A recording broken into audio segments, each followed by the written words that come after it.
बिस्मिल्लाहिर्रहमानिर्रहीम। Dear students, कैसे हैं आप? उम्मीद है कि आप सब ठीक होंगे। आज का जो हमारा टॉपिक है वो from the first year class chapter number 7 oscillation से है, इंस्टेनियस एक्सीलरेशन। यानी कि ऑसिलेशन हमने ये कहा कि to and fro motion of the body about its mean position, यानी कि बॉडी जो अपनी मीन पोजीशन के इर्द गिर्द वाइब्रेट करती है उसे हम ऑसिलेशन का नाम देते हैं। अब अगर एक बॉडी यानी कि ऑसिलेट कर रही है तो उसका हम एक्सलेशन निकालना चाहते हैं तो वो किसके इक्वल होगा, वही बात यहाँ पर हम डिस्कस करना चाह रहे हैं। तो अब ये हमारे पास ये कि फ़र्ज़ करते हम ये कहते हैं कि बॉडी जो है वो यानी कि वाइब्रेट कर रही है अबाउट इट्स मीन पोजीशन। तो फिर हमने प्रीवियस टॉपिक में ये प्रूफ किया कि चाहे बॉडी सर्कल में मूव करे या बॉडी वेव की फॉर्म में मूव करे, हमारे पास उसका आंसर क्या होता है? सेम ही आता है। तो यहाँ पर भी हमारे पास ये कि फ़र्ज़ करते बॉडी जो है वो मूव कर रही है in the form of circle. तो हम ये कहते हैं कि यानी कि ये इसका डायामीटर DE।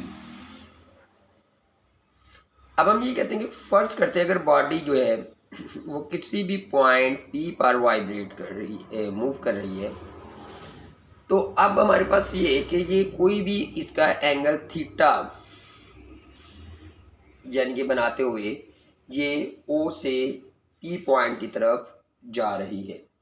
तो अब हमारे पास यही कि अगर ये एंगल थीटा है तो अब इस पॉइंट का यहाँ पर जो प्रोजेक्शन होगा वो डायामीटर DE पर होगा, और प्रोजेक्शन को हम किससे डिनोट करते हैं? N से डिनोट करते हैं। प्रोजेक्शन को हम किससे डिनोट कर रहे हैं? N से। तो अब हमारे पास ये कि अगर जो मैक्सिमम डिस्टेंस वो क्या हमारे पास होता है? एम्पलीट्यूड x0, और जो स्मॉलर डिस्टेंस है यानी कि जो मैक्सिमम नहीं है उसे हम उसका डिस्टेंस कह रहे हैं, तो वो हमारे पास क्या है? x है। तो ये चीज़ हम यहाँ पर देखना चाहते हैं, आप कैलकुलेट करना चाहते हैं। तो अब हम ये जानते हैं कि जो एक्सलेशन होता है वो किसके बराबर होता है? A = v²/r। अब हम जानते हैं कि v किसके बराबर होता है? v = r ω। चैप्टर नंबर 5 में हम कहते हैं ओवर r से r कैंसिल हो गया तो A = r ω²। यहाँ पर जो हमारे पास r है उसे हम किससे डिनोट कर रहे हैं? x0 से। तो ये हमारे पास मेन यहाँ से वो बुक में स्टार्ट करता है कि ये हमारे पास इक्वेशन नंबर A है कि एक्सलेशन जो है वो किसके बराबर है? x0 ω² के। और अब हमारे पास it is always directed toward the center of the circle, और ये हमेशा जो एक्सलेशन है ये किस तरफ को रहता है? सेंटर की तरफ रहता है, सर्कल की जो है। तो the acceleration of the n will be component of the acceleration along the diameter DE। अब जो हमने कंपोनेंट लेना है वो कौन सा लेना है? जो अलोंग द डायमीटर DE है। क्यों? क्योंकि ये जो हमारे पास पॉइंट का प्रोजेक्शन n है वो किस पर बन रहा है? डायमीटर पर बन रहा है। अब अगर ये भी थीटा है, अगर हम ये कहते हैं कि ये एंगल थीटा है तो ये भी कितना होगा? थीटा ही होगा। तो अब हमारे पास ये है कि 2 थीटा। तो अब यहां से हम कह रहे हैं कि A = AP साइन थीटा। यानी कि अब साइन थीटा क्यों है? क्योंकि हमने कंपोनेंट वो लेना है जो अलोंग द डायमीटर है, और अलोंग द डायमीटर जो है थीटा के सामने वाला कौन सा हमारे पास होगा?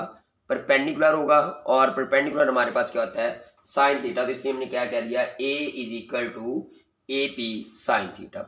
अब AP की वैल्यू हमारे पास गिवन है, यानी कि जो हमारे पास AP किसके बराबर है? A = x0 ω² into sine theta. अब यहां पर अब हमारे पास साइन थीटा की वैल्यू नहीं है। इस फार्मूले को कंप्लीट करने के लिए हमारे पास वैल्यू जो है वो साइन थीटा की नहीं है। अब अगर हम साइन थीटा कैलकुलेट करना चाहते हैं तो ये जो ट्राइंगल हमने बनाई है इसी को अगर हम देखा जाए तो ये हमारे पास इस तरह से कुछ बन रही है। ये हमारे पास थीटा है, ये हमारे पास x है, ये x0 है, ठीक है।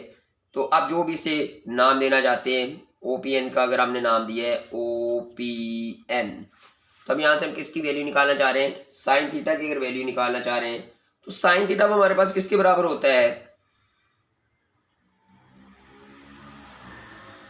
Perpendicular over hypotenuse. तो परपेंडिकुलर जो है वो हमारे पास क्या है, एक्स, हाइपोटेन्यूज हमारे पास क्या है, x not.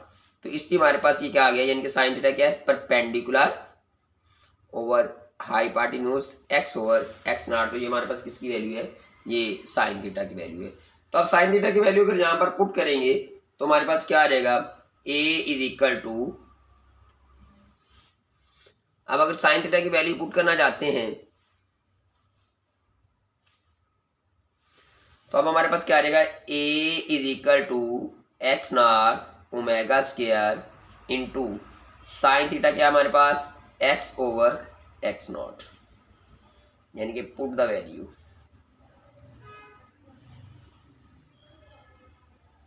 In equation number B.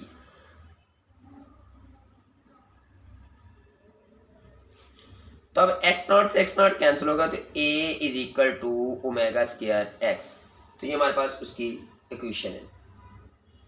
अब यहां से हम देखा जाए तो अगर मीन पोजीशन की बात करें, जो इसका स्पेशल केस है, स्पेशल केस में हम ये कहना चाहते हैं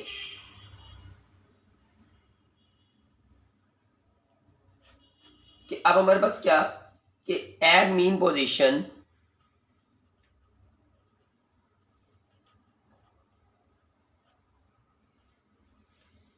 अब x इज इक्वल टू किसके बराबर है, जीरो। मीन पोजीशन पर क्या होता है, डिस्टेंस जीरो हो जाता है। तो अब क्या फार्मूले के मुताबिक एक्सप्रेशन भी क्या हो जाएगा, जीरो हो जाएगा।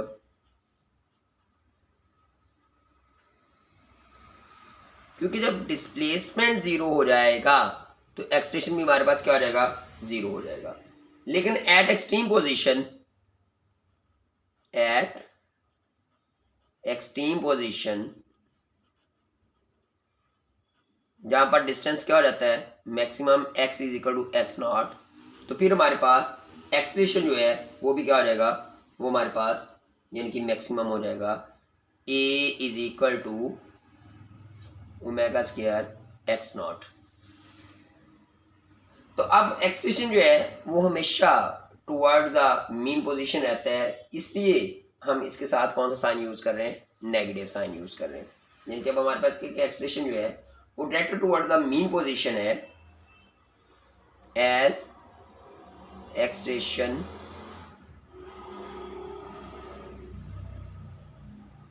Directed toward mean position.